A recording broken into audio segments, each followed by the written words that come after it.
بسم اللہ الرحمن الرحیم۔ گمنام ہیرو کے معزز ناظرین السلام علیکم۔ دوستو لائک ضرور کر دیا کریں، شکریہ۔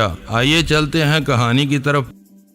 وہ خود بلا نوش تھی، پیتی تھی تو پھر بہہ کے بغیر پیتی ہی چلی جاتی تھی، لیکن اس شام اس نے دوسری بوتل کو چھیڑنے کا کوئی اندیہ نہیں دیا اور تھوڑی دیر بعد ہم کھانے کی میز پر پہنچ گئے۔ اگلی صبح ناشتے کے بعد بھی اول خان کا فون نہیں آیا تو مجھے بے چینی سی محسوس ہونے لگی۔ میں نے اس کے دفتر فون کیا تو وہ وہاں موجود تھا۔ آپریٹرز پر کوئی پیغام ملا ہے، نہ کوئی فون آیا ہے۔ میں اسلام آباد کے بارے میں فکر مند ہوں۔ اس نے رسمی مزاج پرسی کے بعد خود ہی وہ موضوع چھیڑ دیا۔ تمہارے پاس آئی بی والوں کے اسلام آباد کے فون نمبر موجود ہوں گے، ان میں سے کسی نمبر پر رابطہ کر کے کچھ معلوم کرنے کی کوشش کرو، میں نے رائے دی۔ یہ پروٹوکول کے خلاف ہوگا۔ اول خان نے کسی توقف کے بغیر جواب دیا۔ اس نے خاص طور پر کہا تھا کہ اس کا کوئی آدمی ہمیں ٹرانسمیٹر پر اس کے رابطے سے آگاہ کرے گا۔ ہو سکتا ہے کہ دونوں اپنے دفاتر میں یا معمول کے نمبروں پر موجود نہ ہوں۔ اگر وہ دونوں اسلام آباد جا کر ہمیں فراموش کر بیٹھے ہیں تو ہمیں فکر مند ہونے کی کیا ضرورت ہے؟ ویسے بھی پنڈت اور رستم کا کیس ان کا ہے، ہمارا اس سے کوئی تعلق نہیں ہے۔ یہ محکمہ جاتی باتیں ہیں، ورنہ ہم شروعات سے آخر تک ہر معاملے میں شامل رہے ہیں۔ یہاں کی خبریں بتا رہی ہیں کہ اسلام آباد میں پچھلی رات خاصی سرگرمیاں رہی ہوں گی۔ یہاں کی کیا خبریں ہیں؟ میں نے چونک کر سوال کیا۔ کیا پھر کوئی گڑبڑ ہوئی ہے؟ ان تینوں آدمیوں کو پکڑ لیا گیا ہے جو پنڈت منوہر لال سے باقاعدہ تنخواہیں لے کر اسے معلومات فراہم کرتے تھے۔ انہیں ابتدائی طور پر صدف مینشن میں رکھا گیا تھا۔ رات گئے وہ پی آئی اے کی نائٹ کوچ سے اسلام آباد کے لیے لے جائے گئے ہیں۔ آئی بی کے 2 اہلکار ان کے ساتھ گئے ہیں۔ اس کا مطلب ہے کہ اب صدف مینشن میں صرف 2 گن مین رہ گئے ہوں گے۔ اول خان فوراً ہی میری بات سمجھ گیا اور فون پر ہلکی ہنسی کے ساتھ بولا، صدف مینشن ان کا خاص تفتیشی سیل ہے، جہاں وہ زیر حراست ملزمان سے باز پرس کرتے ہیں۔ شہر کے مرکزی علاقوں میں ان کا باقاعدہ اور مستقل دفتر ہے۔ سرکاری فرائض کی ادائیگی اسی دفتر کے عملے کی ذمہ داری ہے، تو پھر اسی دفتر سے رابطہ کرنا چاہیے۔ میں نے کہا، ہم صدف مینشن بھی جا سکتے ہیں، کم از کم میں ایسا کوئی قدم نہیں اٹھاؤں گا۔ خفیہ معاملات میں باہمی رابطوں پر کڑی نگاہ رکھی جاتی ہے۔ جلال نے خود اپنا نمبر دینے والی بات نہ کہی ہوتی تو تمہاری تجاویز پر سوچا جا سکتا تھا۔ فی الحال ہمیں صرف انتظار کرنا ہوگا۔ ہو سکتا ہے کہ وہ ساری رات ہی مصروف رہے ہوں۔ اگر تم ان رابطے کے سلسلے میں اتنے محتاط ہو تو میں کچھ بھی نہیں کہہ سکتا۔ اپنا کھیل ان کے ہاتھ میں دے کر ہم بیکار ہو گئے ہیں۔ سامنے کوئی ہدف ہے نہ دشمن، ہم بس انتظار کر سکتے ہیں۔ شاید تمہیں اس معاملے کی اہمیت اور نزاکت کا صحیح اندازہ نہیں ہے۔ میں نے اول خان کی بات کاٹ دی۔ یہ الفاظ میرے لیے نئے نہیں ہیں۔ ان پرپیج سرکاری اصلاحات کو عام آدمی سرخ فیتے کے نام سے جانتا ہے۔ ان کے نتیجے میں صرف اور صرف تاخیر رونما ہوتی ہے۔ نتائج عام طور پر وہی رہتے ہیں جو عام حالات میں ہونے چاہیے۔ آج تم کچھ الجھے ہوئے ہو۔ معلوم ہوتا ہے کہ ویرا سے تعلقات میں پیدا ہونے والی کشیدگی اب تمہارے اعصاب پر بھی اثر انداز ہو رہی ہے۔ اول خان کے زبان سے وہ الفاظ سن کر میں چونک پڑا۔ اپنے تمام تر خلوص اور بے تکلفی کے باوجود وہ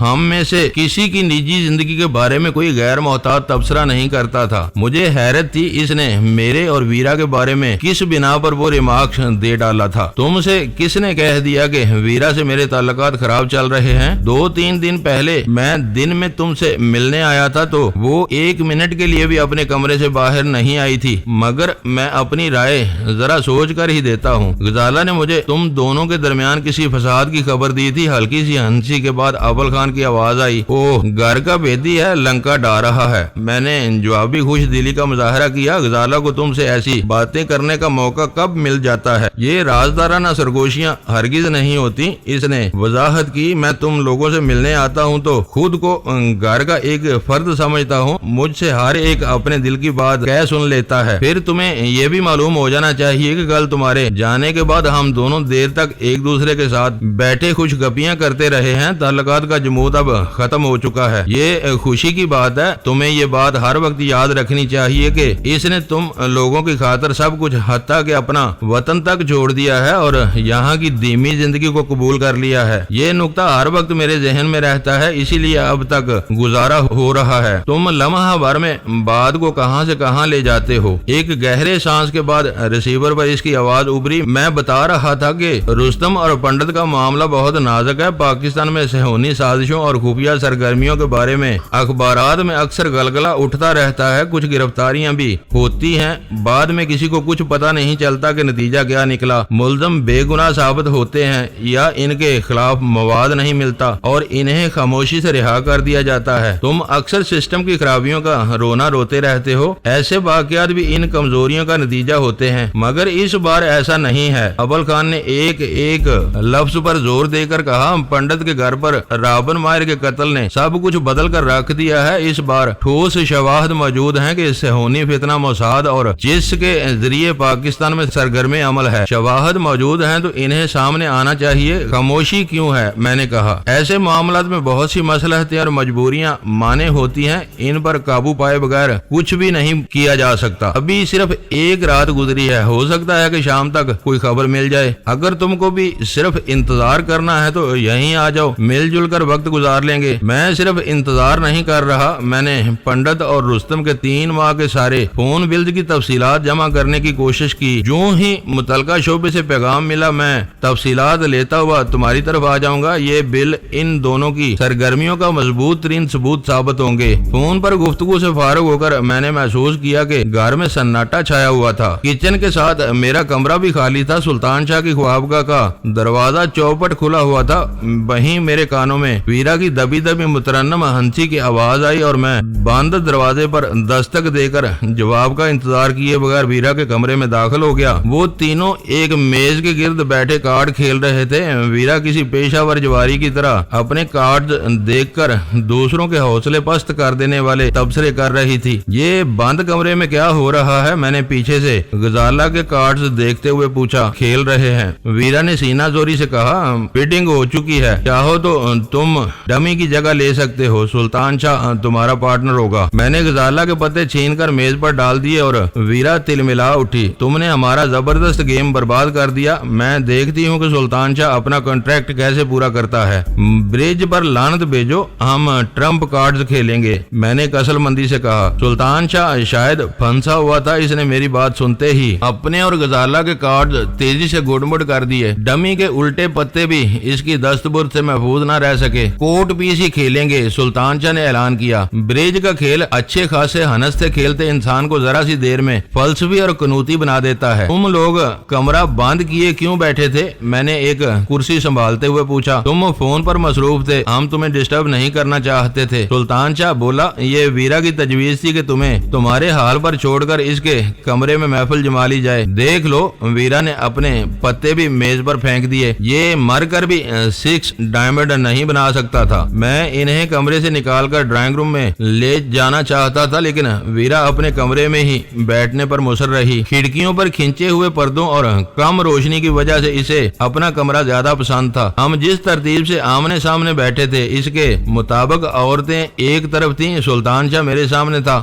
ویرا کو اس ترتیب میں کوئی تبدیلی منظور نہیں تھی۔ کارڈز اٹھائے گئے اور بانٹنے کی ذمہ داری ویرا کے ساتھ آ گئی۔ میرے لیے وہ آغاز ایک اچھا شگون تھا، وقت گزاری کے لیے وہ ایک اچھا مشغلہ تھا، کیونکہ ویرا کبھی کبھی ایمانداری سے اپنی ہار تسلیم نہیں کرتی تھی۔ شارپنگ اور دوسری بے ایمانیوں کے ذریعے ہر قیمت پر جیتنے کی کوشش کرتی تھی، بار بار پکڑی جاتی تھی، مگر شور و گل اور احتجاج کے باوجود موقع ملنے پر بے ایمانی کرنے سے باز نہیں آتی تھی۔ وہ سلسلہ دوپہر کے کھانے تک پورے زور و شور سے چلتا رہا۔ غزالہ میز لگانے کے لیے اٹھی تو رمی کا سلسلہ چل پڑا۔ ہم نے کھانے کا آغاز کیا ہی تھا کہ اول خان آن پہنچا۔ ہم میں سے کسی کو اسے کھانے پر مدعو کرنے کی ضرورت پیش نہیں آئی۔ میز تیار دیکھ کر وہ خوش ہو گیا اور کچن میں ہاتھ دھو کر خود ہی ہمارے ساتھ شامل ہو گیا۔ دفتر سے سیدھے آ رہے ہو یا آئی بی والوں کے ساتھ کہیں مصروف تھے؟ ویرا نے پوچھا۔ اول خان نے قدرے تعجب سے میری طرف دیکھا، پھر کہا، وہ لوگ تو کل شام ہی پنڈت کو اپنے ساتھ لے کر اسلام آباد چلے گئے تھے۔ کارروائیوں کا مرکز یہاں سے اسلام آباد منتقل ہو چکا تھا۔ تم نے اس بارے میں ہمیں ایک لفظ بھی نہیں بتایا، ویرا نے مجھ سے شکایت کی۔ موقع ملا اور نہ تم نے اس کے بارے میں کچھ پوچھا۔ اب ہماری نظریں اسلام آباد پر لگی ہوئی ہیں، مجھے یقین ہے کہ آج کسی وقت وہاں سے کوئی نہ کوئی اچھی خبر ضرور ملے گی۔ اول خان نے میری بات پر گرا لگائی۔ بلوں کے بارے میں تمہارے اندازہ درست ثابت ہوا ہے۔ کیسے بل؟ اس بار غزالہ بے ساختہ پوچھ بیٹھی اور میں نے محسوس کیا کہ اس بار ہم میں سے ہر شخص ہر بات سے باخبر نہیں تھا۔ فون بل؟ اول خان نے اسے بتایا۔ وہ میں نے ابھی نہیں دیکھے، لیکن بل نکالنے والے نے بتایا ہے کہ 2 نمبروں سے واشنگٹن کا باقاعدہ رابطہ رہا ہے۔ کھانے سے فارغ ہو کر ہم پانچوں ایک ایک کر کے ڈرائنگ روم میں جمع ہو گئے۔ اول خان نے رستم کی خودکشی کے بعد پیش آنے والے واقعات کا ایک اجمالی خاکہ سب کے سامنے پیش کر دیا تاکہ کوئی اپنی بے خبری کا گلہ نہ کر سکے۔ جب بہت کچھ سامنے آ چکا ہے تو پنڈت منوہر لال کی گرفتاری کو صیغہ راز میں رکھنے کی کیا ضرورت باقی رہ جاتی ہے؟ ویرا نے سب کچھ سن لینے کے بعد پہلا اعتراض کیا۔ یہ ڈینی کا مشورہ تھا، وہ لوگ اس پر کہاں تک عمل کرتے ہیں؟ یہ ان کا فیل ہے، اول خان نے کہا۔ ویرا کی استفسار طلب نگاہیں میری طرف اٹھ گئیں۔ میرا جواب مختصر تھا، اسے سامنے لانے سے کوئی فائدہ ہوتا ہے تو اسے منظر عام پر لانے میں کوئی حرج نہیں۔ تم اسے 7 پردوں میں چھپا لو۔ تب بھی یہ بات رابن مائر کو معلوم تھی کہ پنڈت منوہر لال اپنے گھر ہونے والی چوری کی پر اسرار واردات کے بعد رستم کے پاس پناہ گزین ہے۔ یہ ہم کہہ رہے ہیں، وہ سرکاری سطح پر اس کا اعتراف نہیں کر سکتے۔ وہ پنڈت اور رستم کے ساتھ رابن کے کسی بھی رابطے کا حوالہ نہیں دے سکتے۔ میں نے ویرا کی بات کاٹ دی۔ رابن مائر یہاں موساد یا جس کے ایجنٹ کے روپ میں نہیں آیا تھا، امریکی سفارتی افسر کی حیثیت سے آیا تھا۔ پنڈت کو رپوش رکھ کر نہ صرف اسے محفوظ رکھا جا سکتا ہے بلکہ امریکی حکام سے پوچھا جا سکتا ہے کہ وہ کہاں ہے۔ رابن ہر سفارتی اور حفاظتی احتیاط کو بالائے طاق رکھ کر اس کی بیٹی کو قتل کرنے اس کے گھر گیا تو یہ شبہ ہونا فطری امر ہے کہ پنڈت اسی کے خوف سے کہیں روپوش ہے۔ میں بحث کو طول نہیں دیتی، مگر یہ ضرور بتا دوں کہ اس کی آڑ میں تم تل عبید والوں پر کوئی دباؤ نہیں ڈال سکو گے، ویرا نے فیصلہ کن لہجے میں کہا۔ میں نے حیرت سے پلکیں جھپکا کر اس کی طرف دیکھا۔ ذرا اس کی وضاحت بھی کر دو۔